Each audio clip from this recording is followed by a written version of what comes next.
Hello everyone, and the passage of time has flown very quickly because we are actually in the third year of Warhammer the Old World, which is absolutely insane.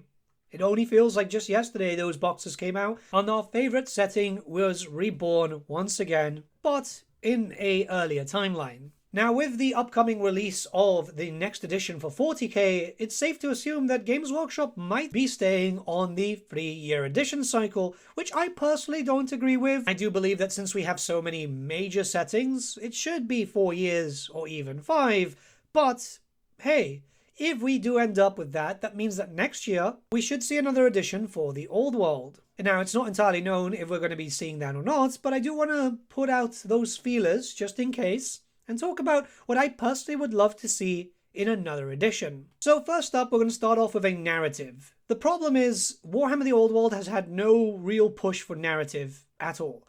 Sure, they've started it with the War of Cetrus Fury, and all the Arcane Journals do have some lore bits, but there hasn't really been as much as expected, alongside no new novels. We had Lords of the Lance, which, yeah, wasn't really good, but not for the reason that most people on Twitter are complaining about. The love story between the two knights wasn't really a problem, at least to me, nor was certain other aspects, but it was very clearly, very quickly written, and it felt more like a D&D campaign with just random scene changes rather than a cohesive story. The narratives introduced during the Arcane Journals started a story that never actually gets explained. The Beastmen, for example, have a brand new character, and that character is searching for Morga the Shadowgave. Why didn't we get a novel based on that? Why hasn't there been a second Beastmen Arcane Journal to kind of jump into that too? Thankfully, we do have our friends at Cubicle 7 who have their own Warhammer Fantasy roleplay, which is obviously attached. They're working alongside Games Workshop, and that does mean that we're getting some lore,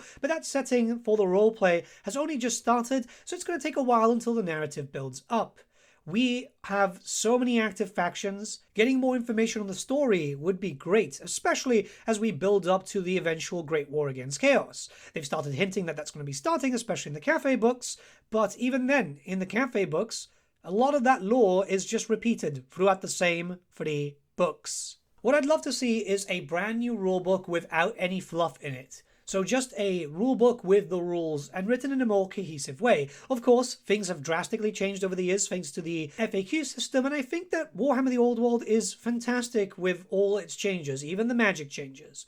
So a smaller book rather than a big 500-pager would be great alongside a lore book, so you're not hauling around that massive rulebook at all times. The idea is 2 books at the same time, but when you go down to play games, you can just bring the stuff that's relevant to you. Alongside that, all the Arcane Journals from this current edition should be transferable, because there's a lot of interesting army loadouts which should, in theory, be used throughout editions as long as they're still relevant. I'd love to see more journals come out, and yes, that could be a bit of a problem with book bloat, but the idea here is just mostly keeping things up to date. This is still relevant. You see, the Arcane Journals have been updated as the FAQs have dropped, but some things haven't, which does mean, for example, that the Berserkers for the Wolves of the Sea haven't gotten all the benefits from the Raising of the Westerland book. This is the problem with expansion books coming out all the time to certain armies, so hopefully that can be handled a little bit better in 2nd edition. Unless they decide to come back with full-on army books. But to be honest, I feel like the indexes for all the armies works with a secondary expansion coming out every now and then just to add more units and obviously some characters. Speaking of characters, I do believe that it's been handled rather poorly. There are a few named characters in each of the army books. Cafe only has 1 at the moment, but some of them, like the dwarfs, have 3. The only problem is one of them, Young Thorgrim, is not available. Same thing as the Goblin character for the Greenskins, which feels very odd. There are named characters that don't have models, which should not be the case. There also is a lack of certain characters for certain build-outs. Why does Cafe only have 1? That's very strange, especially since we know that there's many characters throughout the setting. It would have been nice to already have Zhao Ming, or maybe even Setang the Watcher. The idea here is, while named characters aren't the big thing, a lot of people won't take a named character for a tournament, for example, but they're very fluffy and some of the best looking units overall. It'd be great to see more named characters come back, or be new ones introduced given the timescale and, just general age, for more interesting and varied loadouts. That's always the big benefit. I do feel like a prospective second edition needs to focus on more model updates, but with a few changes. First edition so far has introduced a few model updates. The Heralds, Tomb Princes, and also the Spellcasters, alongside, say for example, the Marauders on foot and on horse. These have been quite cool, barring the fact that the Marauders aren't really able to be kit bashed too much. Many of them are kind of mono-pose or heroic posed, and that doesn't work for the old world. Especially since there's weapon types that you just can't take, which is annoying. And it's something that needs to be fixed up. A kit, if it's going to have different weapon options, needs to have all weapon options in that kit. I would love a lot of new units, don't get me wrong. The Knights on Foot for Bretonnia or the Royal Pegasus mounts have been great, but it would be nice just to see old kits finally brought up to a modern standard. I'm looking at you, Tomb King Skeletal Warriors from like the late 80s, early 90s. Oh my god. I can't believe that they're still a thing. Some factions were quite lucky where they had recent updates before the end times, like for example, a lot of the High Elf stuff aged very well, barring their basic archers and spearmen. And even some of the older kits, like some of the dwarf stuff, has looked really good, barring, say, the metal units. But this is the perfect time to start phasing out metal and bringing more into plastic. We've been very lucky with Grand Cafe, for example, with no resin, but it'd be great to see that finalized with everyone else, even if that does mean not a lot of new units for the playable factions so far.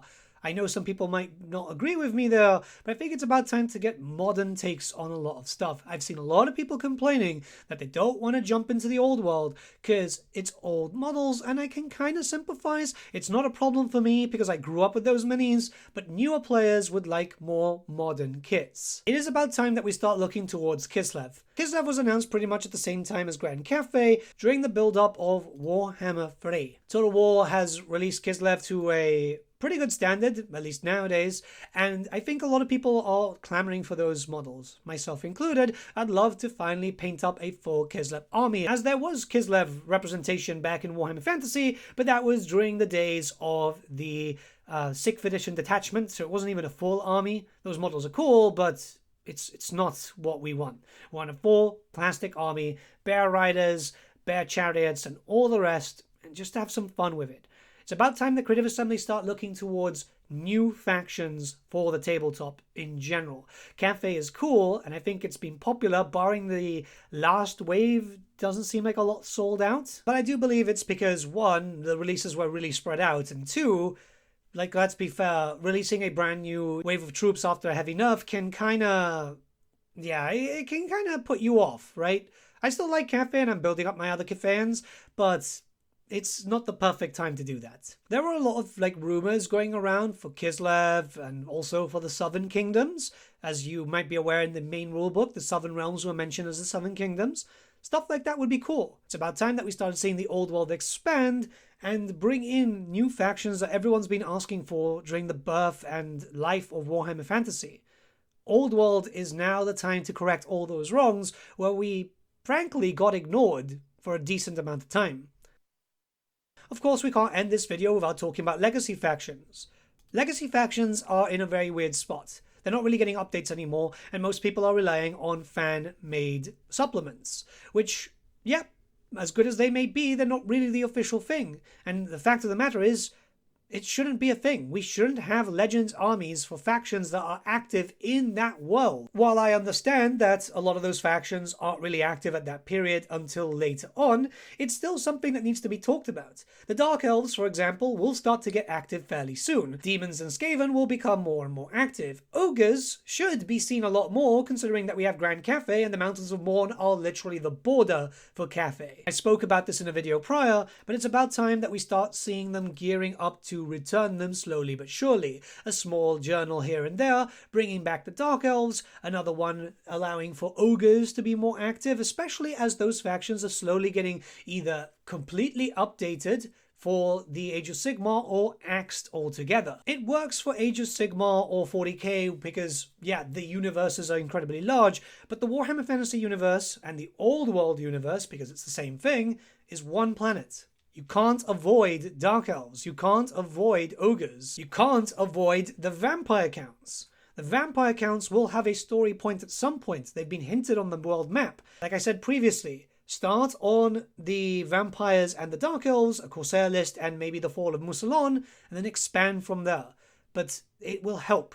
Bringing back those models will also mean new generated sales, because there's not going to be as many sales for a 2nd edition launch and the whole year that we had than there was for 1st, considering the pure amounts of armies being released, not just for people who are returning, but new players altogether. Now, the final thing is more of a personal thing. Yeah, well, the whole video has been personal, but this is a big one, right? Games Workshop have been hinting at the possibility of a redo for the Warriors of Chaos. There have been rumors about that too. Whether or not they're true, we'll have to wait and see. But the Warriors of Chaos are likely going to be updated, let's be very honest. Especially as Chaos is the big bad when it comes to this setting and the Great War. One thing I really want them to do, and not with the same issue that we had with the Marauders, is make sure that there's mark stuff. I wouldn't mind if it's focused around upgrade kits, but I don't want to just see Chaos Undivided.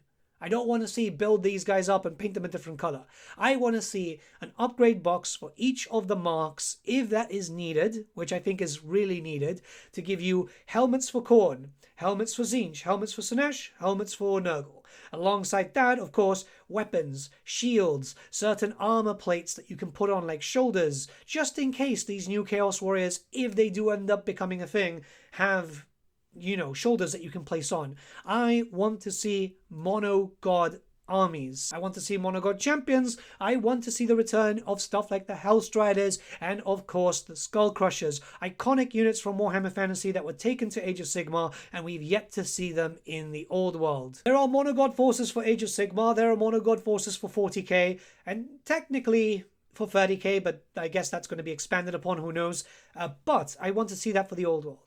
Bring that just massive amount of stuff into it. Allow for people to theme their armies and have them look like them, rather than relying on just loads of kit bashing or just using kits from Age of Sigmar, which becomes more expensive. I have a lot of Chaos Warriors. I don't want to paint up more Chaos Warrior but in red. I want to see symbols. I want to see sigils. It would be great. And I think that that would help, especially with how we've got some certain unique looks in the Total War Warhammer series. It would be kind of cool if they used that. It's a big wish list for me, and I'm leaving it last because that's more of a personal thing, which won't really benefit the game too much, but I think it would help, and hell, it would make me buy a lot more Chaos Warriors, that's for sure. I'd love to see upgrade kits like that. That being said, a new Chaos Warrior kit should also come with the great weapons and halberds, right? I don't want to see more upgrade kits for weapons. I know that's counteractive, but trust me, it just makes a lot more sense.